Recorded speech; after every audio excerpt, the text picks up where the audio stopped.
അസ്സലാമു അലൈക്കും വറഹ്മത്തുള്ളാഹി വബറകാതുഹു. പ്രിയപ്പെട്ടവരെ, വിശുദ്ധ ഖുർആനും ആധുനിക ശാസ്ത്രവും.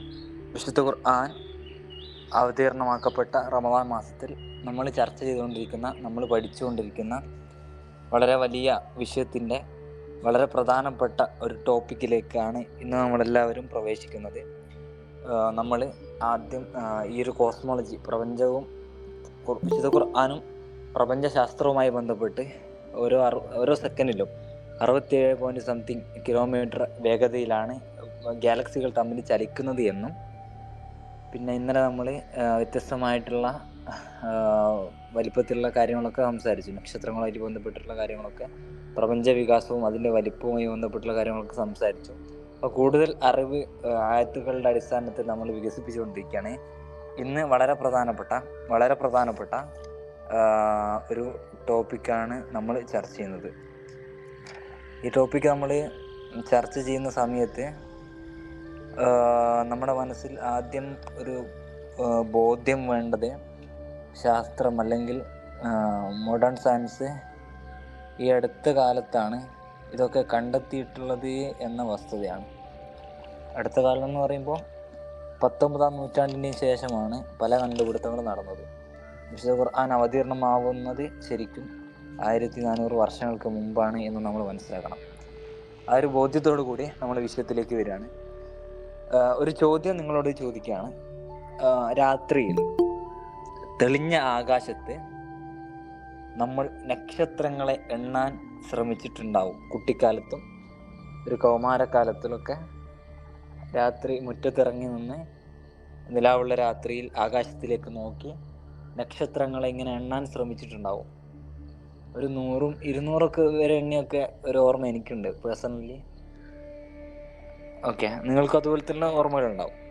ഇവിടെ ഏകദേശം നഗ്ന നേത്രങ്ങൾ കൊണ്ട് ആകെ നമുക്ക് കാണാനാവുക 5000 നക്ഷത്രങ്ങളെ മാത്രമാണ്.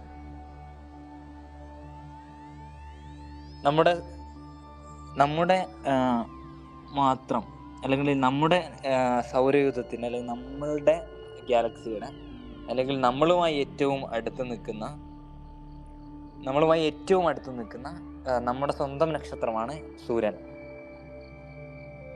സൂര്യൻ എന്ന നക്ഷത്രം അള്ളാഹു ഷംസ് എന്ന് വിശുദ്ധ ഖുർആനിൽ പല സ്ഥലങ്ങളിലായി വിശേഷിപ്പിക്കപ്പെട്ട നക്ഷത്രം. ആ സൂര്യൻ സൗരയൂഥത്തിന്റെ കേന്ദ്രം ആയിട്ടാണ് നമ്മളെല്ലാവരും ചെറുപ്പം മുതലേ പഠിച്ചു വരുന്നത്. ഓക്കെ, അതങ്ങനെ തന്നെയാണ്. ആ വസ്തുത ശരിയാണ്. നമ്മൾ ഇന്നലെ മനസ്സിലാക്കി 13 ലക്ഷം ഭൂമികളെ ഉൾക്കൊള്ളാൻ കഴിയുന്ന അത്ര വലുതാണെന്ന് മനസ്സിലാക്കി സൂര്യൻ്റെ വലിപ്പം. 13,92,000 കിലോമീറ്റർ ആണ് അള്ളാഹു സൃഷ്ടിച്ച സൂര്യൻ്റെ വ്യാസം എന്ന് ശാസ്ത്രലോകം വിശദീകരിച്ചു തരുന്നുണ്ട്. അഥവാ ഭൂമിയുടെ 109 ഇരട്ടി, അഥവാ 13 ലക്ഷം ഭൂമികളെ ഉൾക്കൊള്ളാവുന്ന വ്യാപ്തം. ആലോചിച്ച് നോക്കൂ. ഇതുപോലെയുള്ള ഒരു ഭൂമിയല്ല, 2 ഭൂമിയല്ല, 3 ഭൂമിയല്ല, 10 ഭൂമിയല്ല, 100 ഭൂമിയല്ല, 1,00,000 ഭൂമിയല്ല, ഇതുപോലുള്ള 13 ലക്ഷം ഭൂമികളെ ഉൾക്കൊള്ളാൻ പറ്റുന്ന അത്രയും വലിപ്പമുണ്ട് സൂര്യന് എന്ന് നമ്മൾ മനസ്സിലാക്കി. ഇവിടെ സൂര്യനിലേക്ക് വരുമ്പോൾ അവിടെ ഹൈഡ്രജനും ഹീലിയവുമാണ് സൂര്യൻ്റെ ഉള്ളിലുള്ള വാതകങ്ങൾ. ഓരോ സെക്കൻഡിലും ലക്ഷക്കണക്കിന് ഹൈഡ്രജൻ ബോംബുകൾ പൊട്ടിത്തെറിച്ചുകൊണ്ടിരിക്കുന്ന ഒരു വാതക ഗോളമാണ് സൂര്യൻ. ഓരോ സെക്കൻഡിലും ലക്ഷക്കണക്കിന് ഹൈഡ്രജൻ ബോംബുകൾ പൊട്ടിത്തെറിച്ചുകൊണ്ടിരിക്കുന്ന ഒരു വാതക ഗോളമാണ് ഈ പറഞ്ഞ സൂര്യൻ. അള്ളാഹു ഷംസ് എന്ന് പല സ്ഥലങ്ങളിലായി വിശേഷിപ്പിക്കുന്ന സൂര്യൻ. സൂര്യന്റെ ഉപരിതല ഊഷ്മാവ് ഏകദേശം 5538 ഡിഗ്രി സെൽഷ്യസ് ആണ്. അഥവാ തിളക്കുന്ന വെള്ളം ഉണ്ടല്ലോ, ആ തിളക്കുന്ന വെള്ളത്തിന്റെ 55 ഇരട്ടി ചൂട്. അത്രയും ഹീറ്റ് സൂര്യന്റെ ഉപരിതലത്തിന് മാത്രം, ഏറ്റവും മേലെ ആ ഭാഗത്തിന് മാത്രം ഹീറ്റ് വരുന്നുണ്ടെന്നാണ്. 55 തിളക്കുന്ന വെള്ളത്തിന് 55 ഇരട്ടി ചൂട്. സൗരകേന്ദ്രത്തിന്, അതായത് സൂര്യന്റെ സെൻട്രൽ, ആ ഒരു മധ്യഭാഗത്ത്, സൂര്യന്റെ കേന്ദ്രത്തിന് സെന്റർ പോയിന്റിൽ ഏകദേശം 1.5 crore 1.5 കോടി ഡിഗ്രി സെൽഷ്യസ് തിളച്ചു മറിക്കുന്ന 1.5 കോടി ഡിഗ്രി സെൽഷ്യസ് ചൂടുന്ന സൂര്യന്റെ മധ്യഭാഗത്തിന് തിളച്ചു മറിയുന്ന ഒരു ഹൈഡ്രജൻ സമുദ്രമാണ് സൂര്യൻ എന്ന് വിശേഷിപ്പിക്കുന്നതിൽ ഒരു തെറ്റുമില്ല. തിളച്ചു മറിയുന്ന ഒരു ഹൈഡ്രജൻ സമുദ്രം. ഈ സൂര്യനാണ് പ്രിയപ്പെട്ടവരെ മഹ്ശറയിൽ നമ്മുടെ തലക്കും ഇതേ വന്നു നിൽക്കുന്നത്. അപ്പൊ അവിടെ നമുക്ക് രക്ഷപ്പെടാനുള്ള കുറെ വഴികൾ അള്ളാഹു പറഞ്ഞിട്ടുണ്ട്. 7 ആളുകൾക്ക് സൂര്യന്റെ ഈ പറഞ്ഞ സൂര്യന്റെ ഖത്തറിൽ നിന്നും തണൽ ലഭിക്കുന്നു പറഞ്ഞ ധാരാളം 7 വിഭാഗങ്ങളൊക്കെ നമുക്കറിയാം. അതിൽ വളരെ പ്രധാനപ്പെട്ടാണ് യുവത്വം അള്ളാഹുവിന്റെ മാർഗത്തിൽ ചിലവഴിക്കുന്ന ആളുകൾ അള്ളാഹുവിന്റെ മാർഗത്തിൽ ഒത്തുകൂടുകയും, നമ്മളിപ്പോ അള്ളാഹുവിന്റെ മാർഗത്തിൽ ഒത്തുകൂടി ഈ സെഷൻ കഴിയുമ്പോൾ നമ്മൾ പിരിഞ്ഞു പോകും, അല്ലെങ്കിൽ ആ രൂപത്തിലുള്ള പല ടൈപ്പില്. പിന്നെ പള്ളികളുമായി ഹൃദയബന്ധം സ്ഥാപിച്ച ആളുകൾ, അങ്ങനെ 7 വിഭാഗത്തെ നമുക്കറിയാം. ഈ സൂര്യനിൽ നിന്ന് രക്ഷപ്പെടാൻ വേണ്ടി, മഹ്ശറിൽ നിന്ന് രക്ഷപ്പെടാൻ വേണ്ടി, ഇത്രയും വലിയ ഭീകരമായിട്ടുള്ള സൂര്യനിൽ നിന്ന് രക്ഷപ്പെടാൻ വേണ്ടിയിട്ടാണ് അള്ളാഹു അങ്ങനെ പറഞ്ഞിട്ടുള്ളത്. അത് ഞാൻ ജസ്റ്റ് ഒന്ന് ഓർമ്മപ്പെടുത്തിയാണ്. അപ്പൊ സൂര്യൻ എന്നത്, നമുക്ക് വിഷയത്തിലേക്ക് വരാം. സൂര്യൻ എന്നത് ഒരു ഇടത്തര നക്ഷത്രം മാത്രമാണ്. സൂര്യന്റെ 10 മാത്രം വലിപ്പമുള്ള നക്ഷത്രങ്ങളൊക്കെ ഉണ്ട്. സൂര്യനേക്കാൾ 100 കണക്കിന് ഇരട്ടി വലിപ്പമുള്ള നക്ഷത്രങ്ങളും ഈ മിൽക്കി വേ ഗാലക്സിയിലുണ്ട്, അല്ലെങ്കിൽ പ്രപഞ്ചത്തിലുണ്ട്. നമ്മുടെ ഭൂമിയിൽ നിന്ന് കാണാവുന്ന ഏറ്റവും പ്രഭയുള്ള നക്ഷത്രമായ സിറിയസ്, 2 നക്ഷത്രങ്ങൾ ഉൾക്കൊള്ളുന്ന ഒരു യുഗ്മ നക്ഷത്രമാണ് സിറിയസ് എയുടെ വ്യാസം 24 ലക്ഷം കിലോമീറ്റർ ആണ്. അഥവാ സൂര്യനേക്കാൾ 70% അധികം വലിപ്പം. സൂര്യനേക്കാൾ 70% വലിപ്പമുണ്ട് സിറിയസ് എ എന്ന് പറയുന്ന ഒരു സ്റ്റാറിന് എന്ന് ശാസ്ത്രലോകം കണ്ടത്. അപ്പൊ സൂര്യനേക്കാൾ വലിയ നക്ഷത്രവും ഈ പ്രപഞ്ചത്തിലുണ്ട്. അതിന്റെ യുഗ്മ നക്ഷത്രമുണ്ട്. ഈ സിറിയസ് എയുടെ യുഗ്മ നക്ഷത്രമാണ് സിറിയസ് ബി. അത് 11,800 കിലോമീറ്റർ വ്യാസാർദ്ധമുള്ള ഒരു വൈറ്റ് ഡ്വാർഫ്, ഒരു വെള്ളക്കുള്ള നക്ഷത്രമാണ് ഈ സിറിയസ് ബി എന്ന് പറയുന്ന നക്ഷത്രം.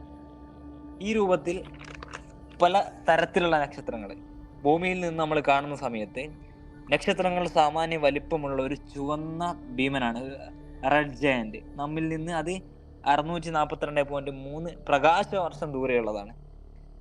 ഇതിന്റെ വ്യാസം സൂര്യന്റേതിൽ നിന്നും 700 ഇരട്ടി വലിപ്പമുള്ള ബെറ്റൽ ഗ്യൂസ് എന്ന് പറഞ്ഞ 164.3 കോടി കിലോമീറ്റർ 164.3 കോടി കിലോമീറ്റർ അഥവാ 60 ലക്ഷം സൂര്യന്മാരെ ഉൾക്കൊള്ളാൻ കഴിയുന്ന അത്രയും വ്യാപ്തിയുണ്ട് ബെറ്റൽ ഗ്യൂസ് എന്ന് പറയുന്ന മറ്റൊരു നക്ഷത്രത്തിന്, ഭീമൻ നക്ഷത്രത്തിന്. സുബ്ഹാനല്ലാഹ്, നിങ്ങളൊന്ന് ആലോചിച്ച് നോക്കൂ. 60 ലക്ഷം സൂര്യന്മാരെ ബെറ്റൽ ഗ്യൂസ് എന്ന് പറയുന്ന ഈ പ്രപഞ്ചത്തിലെ യൂണിവേഴ്സിലെ ഒരു സ്റ്റാറിന്റെ വലിപ്പമാണത്. 60 ലക്ഷം സൂര്യന്മാരെ ഉൾക്കൊള്ളാൻ കഴിയുന്ന അത്രയും വലിപ്പമുള്ള ഒരു നക്ഷത്രം. നമുക്ക് അതിന്റെ വലിപ്പം ഒന്ന് ആലോചിച്ച് പോകും. അതിങ്ങനെ പ്രിപ്പറേഷൻ നടത്തുന്ന സമയത്ത് ഒന്ന് ഞെട്ടി ഞാൻ. കാരണം അങ്ങനെ ആലോചിച്ചിട്ട് ഞാൻ വിഷയം പ്രിപ്പറേഷൻ നടത്തുന്ന സമയത്ത് ഉമ്മനോട് ഇങ്ങനെ പറഞ്ഞു, ഇങ്ങനെ ഉമ്മ അടുക്കളയിൽ നിന്ന് കുക്ക് ചെയ്യായിരുന്നു. അപ്പൊ ഞാനിങ്ങനെ പോയി പറഞ്ഞു ഇങ്ങനെ ഉണ്ടെന്ന് പറഞ്ഞപ്പോൾ ഉമ്മ ഒരു അത്ഭുതപ്പെട്ടു. അപ്പോൾ ഞാൻ പറഞ്ഞത് അതിന്റെ ഒരു ഡെപ്ത്, അല്ലെങ്കിൽ നിങ്ങളൊന്ന് ചിന്തിച്ച് നോക്കൂ, ഒരു നിമിഷങ്ങളെല്ലാവരും ചിന്തിച്ച് നോക്കൂ. 60 ലക്ഷം സൂര്യൻ ഇടാൻ പറ്റുന്ന അത്രയും വലിപ്പമുള്ള ഒരു നക്ഷത്രത്തിന്റെ ആ ഒരു സൈസ് എത്ര ആയിരിക്കും? അതാണ് ബെറ്റൽ ഗ്യൂസ്.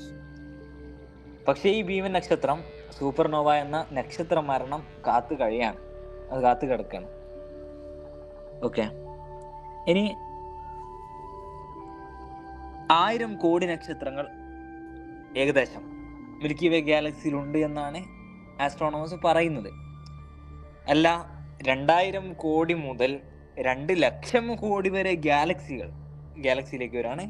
2000 കോടി മുതൽ 2 ലക്ഷം കോടി വരെ ഗാലക്സികൾ നമുക്ക് കണ്ടെത്താൻ കഴിയുമെന്നാണ് ശാസ്ത്രം പറയുന്നത്. കണ്ടെത്താൻ കഴിയും, ഇതുവരെ കണ്ടെത്തിയിട്ടില്ല, കണ്ടെത്താൻ കഴിഞ്ഞേക്കാം എന്ന് ശാസ്ത്രം പറയുന്നുണ്ട്. പക്ഷേ ഈ പറഞ്ഞ 2000 കോടി മുതൽ 2 ലക്ഷം വരെയുള്ള ഗാലക്സികൾ, ഒരിറ്റ ഗാലക്സി ആട്ടെ മിൽക്കി വേ, ഇത് മിൽക്കി വേ പോലെയുള്ള 2000 കോടി പ്രപഞ്ചങ്ങൾ, മിൽക്കി വേ പോലെയുള്ള 2000 കോടി ഗാലക്സികൾ, അല്ലെങ്കിൽ 2 ലക്ഷം കോടി ഗാലക്സികൾ അള്ളാഹു സൃഷ്ടിച്ചു വെച്ചിട്ടുള്ള ഈ ഒബ്സർവബിൾ യൂണിവേഴ്സ്, അതായത് കാണാൻ പറ്റുന്ന ടൂൾസ് ഉപയോഗിച്ച്, യന്ത്രങ്ങൾ ഉപയോഗിച്ച്, പുതിയ കാലത്തെ ടെക്നോളജി ഉപയോഗിച്ച് ശാസ്ത്രലോകം കണ്ടെത്താൻ പോകുന്ന ഇതിന്റെ വലിപ്പം, ഇത്രയും എണ്ണം 2000 കോടി മുതൽ 2 ലക്ഷം കോടി വരെ പ്രപഞ്ചങ്ങൾ, മിൽക്കി വേയെ പോലെയുള്ള, നമ്മുടെ ഗാലക്സിയെ പോലെയുള്ള അനദർ ഗാലക്സികളെ കണ്ടുപിടിക്കാൻ കഴിയുമെന്നാണ്. പക്ഷെ ഇത് ഒബ്സർവബിൾ യൂണിവേഴ്സിന്റെ മാത്രമാണ്. ബാക്കിയുള്ള നമ്മൾ ഇന്നലെ പറഞ്ഞ 80% അത് അപ്രത്യക്ഷമാണ്. അതിലേക്ക് നമ്മുടെ മനുഷ്യന്റെ ഒന്നും എത്തിയിട്ടില്ല. അപ്പൊ പ്രപഞ്ച വികാസത്തിന്റെ തോത് കണക്കാക്കിയാൽ പ്രപഞ്ചത്തിന്റെ ആരംഭം മുതൽ കഴിഞ്ഞ 13,807 കോടി വർഷമായി വികസിച്ചു കൊണ്ടിരിക്കുന്ന പ്രപഞ്ചത്തിൽ നമ്മൾ എത്ര പുരോഗമിച്ചാലും, ശാസ്ത്രം എത്ര വളർന്നാലും നമുക്ക് കണ്ടെത്താൻ കഴിയുന്നത് ഗോളത്തിന്റെ വ്യാസം, നമുക്ക് കണ്ടെത്താൻ കഴിയുന്ന ഗോളത്തിന്റെ വ്യാസം വെറും 92,000 കോടി പ്രകാശ വർഷം മാത്രമാണ്. അതിനപ്പുറമുള്ള യൂണിവേഴ്സിനെ നമുക്ക് ഒരിക്കലും അറിയാനാവില്ല, ഒരിക്കലും കാണാനാവില്ല, ഒരിക്കലും പഠിക്കാനാവില്ല. സുബ്ഹാനല്ലാഹ്. അപ്പൊ ഇതൊക്കെ അള്ളാഹു സൃഷ്ടി വെച്ചിട്ടുള്ള പലതരത്തിലുള്ള ഗ്രഹങ്ങളാണ്. ഇതിന്റെ വലിപ്പം കാണിക്കാൻ വേണ്ടി അത് ചന്ദ്രനാണ്. ദ മൂൺ, ചന്ദ്രൻ എന്ന് പറയുന്നതാണ്. പിന്നെ മെർക്കുറി വന്നു. ഇതൊക്കെ അള്ളാഹു ഈ പ്രപഞ്ചത്തിൽ സൃഷ്ടിച്ചു വെച്ചിട്ടുള്ള പലതരത്തിലുള്ള ഗ്രഹങ്ങളും നക്ഷത്രങ്ങളൊക്കെ നമ്മൾ കാണാൻ പോവാണ്. പിന്നെ ടൈറ്റാൻ, മാർസ് വന്നു. മാർസിനേക്കാളും വലിയ വീനസ് വന്നു. വീനസിന്റെ അടുത്ത് ഭൂമി വന്നു. നമ്മുടെ ഇതിൻ്റെ ഉള്ളിലാണുള്ളത്, എർത്തിലാണുള്ളത്. എർത്തിനേക്കാൾ വലിയ കെപ്ലർ വന്നു, 2b. പിന്നെ നെപ്റ്റ്യൂൺ വന്നു. നെപ്റ്റ്യൂൺ ഇപ്പോൾ പിന്നെ യുറാനസ് വന്നു. അതിനുശേഷം ഒരു വലയൊക്കെ ഉള്ള തരത്തിൽ. അതിനുശേഷം അതിൻ്റെ അപ്പുറത്ത് അള്ളാഹു സുബ്ഹാനഹു വ തആല സാറ്റേണിനെ സൃഷ്ടിച്ചു. പിന്നെ ആ രൂപത്തിലുള്ള സ്ട്രക്ചറൈസ്ഡ് ജൂപ്പിറ്ററിനെ സൃഷ്ടിച്ചു. ഇതാണ് നമ്മളെ ഈ പറഞ്ഞ സൂര്യൻ, നമ്മുടെ നക്ഷത്രമായിട്ടുള്ള സൂര്യൻ. 13 ലക്ഷം ഭൂമികൾ ഉൾക്കൊള്ളാൻ പറ്റുന്നത്. സൂര്യനേക്കാൾ വലുത് വരുന്നുണ്ടോ? Sirius A. സൂര്യനേക്കാൾ വലിയ സിറിയസ് എ. സിറിയസ് എയേക്കാൾ വലിയ എൽനത്തിനേക്കാൾ വലിയ പൊല്ലൂക്സ്, ആർക്ടസ്. ഇതൊക്കെ സൂര്യൻ എവിടെ കിടക്കുന്ന ആലോചിച്ച് നോക്ക്. സൂര്യൻ വളരെ ചെറുതായി പോയി. ഓരോ വ്യത്യസ്ത തരത്തിലുള്ള നക്ഷത്രമാണ് ഈ കാണുന്നത്. അലുട്ര, ബ്ലൂ, റെഡ് ഒക്കെ വരുന്നുണ്ട് ഈ രൂപത്തില്.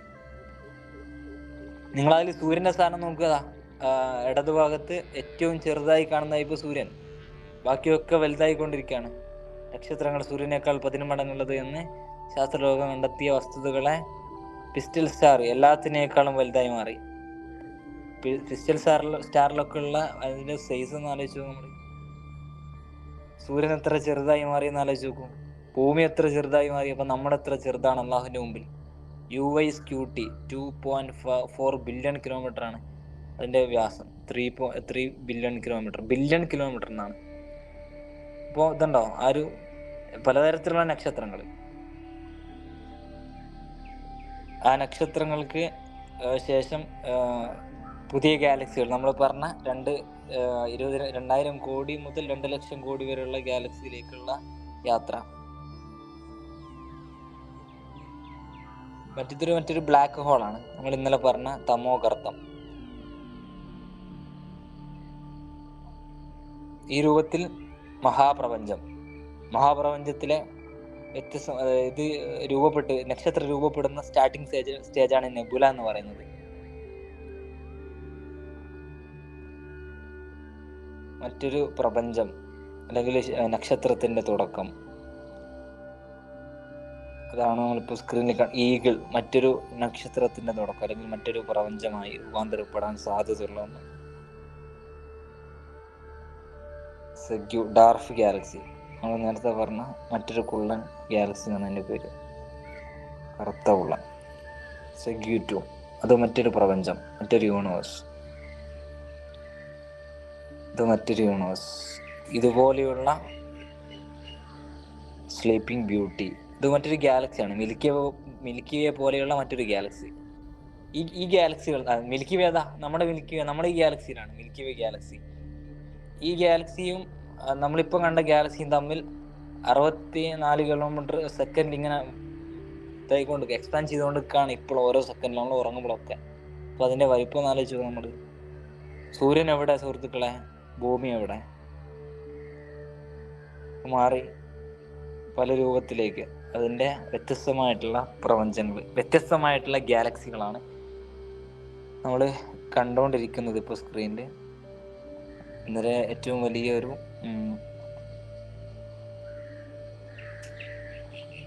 ഇതാണ് നമുക്ക് കാണാൻ കഴിയുന്ന ദ ഒബ്സർവബിൾ യൂണിവേഴ്സ്, നമുക്ക് പ്രത്യക്ഷമായി കാണാൻ കഴിയുന്ന പ്രപഞ്ചത്തിൻ്റെ അല്ലെങ്കിൽ നക്ഷത്രങ്ങളുടെ വലിപ്പം.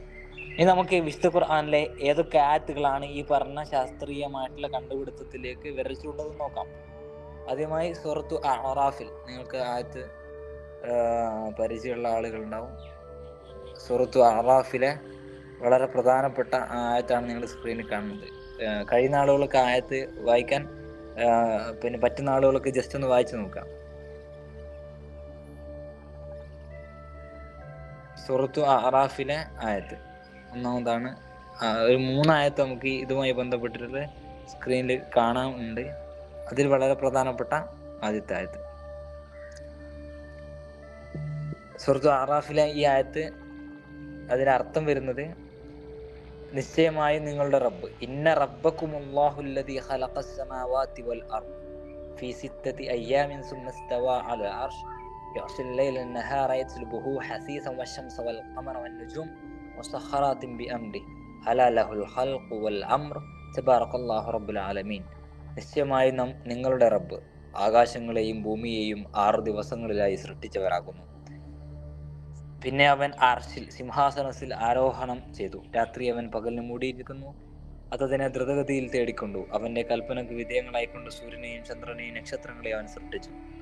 അള്ളാഹുവിന്റെ കൽപ്പനക്ക് വിധേയമായിട്ടാണ് നമ്മൾ നേരത്തെ കണ്ടിട്ടുള്ള മുഴുവൻ ശാസ്ത്രനെയും അള്ളാഹു സൃഷ്ടിച്ചത്. സൂര്യനെയും ചന്ദ്രനെയും നക്ഷത്രങ്ങളെയും അവൻ സൃഷ്ടിച്ചു. ഈ പറഞ്ഞ 2000 കോടി മുതൽ 2 ലക്ഷം കോടി വരെയും അള്ളാഹു അങ്ങനെ സൃഷ്ടിച്ചു. നമുക്ക് കാണാൻ കഴിഞ്ഞത് എല്ലാം അറിയുക. അള്ളാഹു അവൻ്റെതാണ് സൃഷ്ടിപ്പും കൽപ്പനയും, സൃഷ്ടിക്കലും കൽപ്പനാധികാരവും അവനെ തന്നെ. ലോകരുടെ രക്ഷിതാവായ അള്ളാഹു നന്മ അഥവാ മഹത്വമേറിയവനാകുന്നു. അപ്പോൾ ഈ ആയത്തും ഇതും കണക്ട് ചെയ്യുന്ന സമയത്ത്, നമ്മൾ ചേർത്ത് വെച്ച് നോക്കുന്ന സമയത്ത് സൂര്യനെയും ചന്ദ്രനെയും നക്ഷത്രങ്ങളെയും സൃഷ്ടിച്ചത് അള്ളാഹുവാണ് എന്ന് ഇങ്ങനെ വിഷ്വലൈസ് ചെയ്തുകൊണ്ട് ഇത്ര റിയലബിളായി നമ്മൾ മനസ്സിലാക്കുമ്പോഴാണ് അതിൻ്റെ ഒരു യാഥാർത്ഥ്യവും ഒരു വലിപ്പം നമുക്ക് മനസ്സിലേക്ക് ബോധ്യപ്പെടുന്നത്. പിന്നെ അടുത്തൊരായത്ത് നോക്കാം. അത് സൂര്യനുമായി ബന്ധപ്പെട്ടുള്ള ആയത്താണ്. നമുക്കറിയാം, വശംസി വളുഹാഹ. അത് സൂറത്ത് അശംസിലെ 91-ാമത്തെ സൂറത്ത് ഷംസിലെ 1-ാമത്തെ ആയത്ത്. സൂര്യനും അതിൻ്റെ പ്രഭയും തന്നെയാണ് സത്യം. അപ്പോൾ സൂര്യൻ്റെ പ്രഭ അത് എത്രത്തോളം ഹീറ്റാണ് എന്ന് നമ്മൾ കേട്ട് കഴിഞ്ഞു നേരത്തെ. അപ്പോൾ ആ രൂപത്തിൽ സൂര്യൻ്റെ പ്രഭയും സൂര്യനും തന്നെയാണ് സത്യം എന്ന് പറയുമ്പോൾ ഇത്രയും വലിയ സൂര്യൻ, പക്ഷെ ആ സൂര്യൻ എത്ര ചെറുതാണെന്ന് നമുക്ക് മനസ്സിലായി. അപ്പോൾ ആ സൂര്യനെ പിടിച്ച് അല്ലാഹു സത്യം ചെയ്യുമ്പോൾ എന്താണ് സൂര്യൻ, എന്താണ് കാര്യങ്ങൾ, അതിൽ നടക്കുന്നത് എന്തൊക്കെയാണെന്നൊക്കെ നമ്മൾക്ക് പഠിക്കാനൊക്കെ വേണ്ടിയിട്ടാണ് ഓരോ പ്രാപഞ്ചിക നക്ഷത്രങ്ങളൊക്കെ അല്ലാഹു ഇങ്ങനെ പിടിച്ച് സത്യമിടുന്നത്. അപ്പോൾ നമ്മൾ അതിനെക്കുറിച്ച് പഠിക്കുകയും അതിൻ്റെ വലിപ്പം മനസ്സിലാക്കുകയും ചെയ്യുമ്പോൾ അള്ളാഹുവിനെ കുറിച്ചല്ല നമ്മൾ ആലോചിക്കേണ്ടത്, മറിച്ച് അള്ളാഹു സൃഷ്ടിച്ചു വെച്ച സൃഷ്ടികളെ കുറിച്ച് നമ്മൾ ആലോചിക്കുമ്പോൾ ഓട്ടോമാറ്റിക്കലി നമ്മൾ അള്ളാഹുവിനോട് അടുക്കുന്ന ഒരു മൈൻഡ് സെറ്റിലേക്ക് മാറുന്നതാണ്. അടുത്തൊരായത്തിലേക്ക് വരുമ്പോൾ ബാഖിയയിലെ 75-ാമത്തെ ആയത്ത്, ഫലാ ഉഖ്സിമു ബിമവാഖിഇൻ നുജൂം. എന്നാൽ നക്ഷത്രങ്ങൾ വീഴുന്ന സ്ഥാനങ്ങളെ കൊണ്ട് ഞാൻ സത്യം ചെയ്തു പറയുന്നു. അപ്പോൾ നക്ഷത്രങ്ങൾ വീഴുന്ന സ്ഥാനം, നക്ഷത്രങ്ങൾക്ക് മരണം സംഭവിക്കുന്ന, അപ്പോൾ നെബുലയുടെ ഇതിൻ്റെ മരണം നമ്മൾ പറഞ്ഞാൽ ബെറ്റൽഗ്യൂസ് സൂപ്പർനോവ എന്ന മരണം കാത്തു കിടക്കാന്നൊക്കെ പറഞ്ഞല്ലോ. അപ്പോൾ ഇതൊക്കെ ഇങ്ങനെ വ്യത്യസ്തമായ ആയത്തുകളിലായി കോസ്മോളജി ഇങ്ങനെ പടർന്ന് പന്തലിച്ച് കിടക്കുകയാണ്. ഇനിയും നമ്മൾ ചർച്ച ചെയ്യുമ്പോൾ ഇതൊക്കെ ഒരു ഓഫ്ലൈൻ കിട്ടുമ്പോൾ 1 മണിക്കൂർ 2 മണിക്കൂറൊക്കെ പ്രൊജക്ടറിലൊക്കെ വെച്ച് കാണിച്ചു തരാനുള്ള അത്രയും സംഭവങ്ങൾ നമ്മുടെ അതിലുണ്ട്. പക്ഷെ നമ്മുടെ സമയം പരിമിതമാണ്. നമുക്ക് ധാരാളം വിഷയങ്ങൾ ഇനിയും കവർ ചെയ്യേണ്ടതുണ്ട്. ഒക്കെ ഒരു താക്കോൽ, ഒരു കീ നിങ്ങൾക്ക് വിട്ടു തരാണ്. ബാക്കി നിങ്ങളുടെ ചിന്തക്ക്, നിങ്ങളുടെ ഗവേഷണത്തിന് വേണ്ടി ഒരു ഓപ്പൺ കീ മാത്രമാണ് നമ്മളിവിടെ പ്രൊവൈഡ് ചെയ്യുന്നത്. അപ്പോൾ ഇത്രയും വലിയ കാര്യങ്ങൾ പ്രപഞ്ചത്തിലുണ്ട്. സൂര്യനെ എനിക്ക് ഏറ്റവും ഈ പറഞ്ഞതിൽ ഏറ്റവും കൂടുതൽ എൻ്റെ ചിന്തയെയും മൈൻഡിനെയൊക്കെ ഞെട്ടിപ്പിച്ച് കാണുന്നത് ഈ പറഞ്ഞ ബെറ്റൽഗ്യൂസിൻ്റെ വലിപ്പമാണ്. സൂര്യനേക്കാൾ ഇത്രയും മടങ്ങ് വലിപ്പം, 60 ലക്ഷം സൂര്യന്മാരെ ഉൾക്കൊള്ളാൻ കഴിയുന്ന അത്രയും വ്യാപ്തിയുള്ള ബെറ്റൽഗ്യൂസ് എന്ന് പറയുന്നതൊക്കെ നക്ഷത്രം ഉണ്ടെന്ന് ശാസ്ത്രലോകം കണ്ടെത്തി കഴിയുമ്പോൾ അള്ളാഹുവിന് മുമ്പിൽ നമ്മൾ എത്ര ചെറുതാണെന്നുള്ളൊരു ബോധ്യമാണ് ഇതൊക്കെ പഠിക്കുന്ന സമയത്ത് നമ്മുടെ മനസ്സിലേക്ക് വരുന്നത്. സുബ്ഹാനല്ലാഹ്. കൂടുതൽ വിശുദ്ധ ഖുർആനിന്റെ ആശയ പ്രപഞ്ചത്തിലൂടെ സഞ്ചരിക്കാൻ ഈ റമദാനിന്റെ ഈ പുലർക്കാല യാമങ്ങളെ കൂടുതൽ അറിവിന്റെ പുതിയ തലത്തിലേക്ക് കൊണ്ടുപോകാൻ നമുക്കെല്ലാവർക്കും കഴിയട്ടെ എന്ന് ആത്മാർത്ഥമായിട്ട് പ്രാർത്ഥിക്കുകയാണ്. നമ്മൾ ഈ ഒരു സെഷൻ ഇവിടെ വൈൻഡപ്പ് ചെയ്യാണ്. ഇൻഷാ അല്ലാഹ് നാളെ പുതിയൊരു വിഷയവുമായി നമുക്ക് വീണ്ടും ഒരുമിച്ച് കൂടാം. അസ്സലാമു അലൈക്കും വറഹ്മത്തുള്ളാഹി വബറകാതുഹു.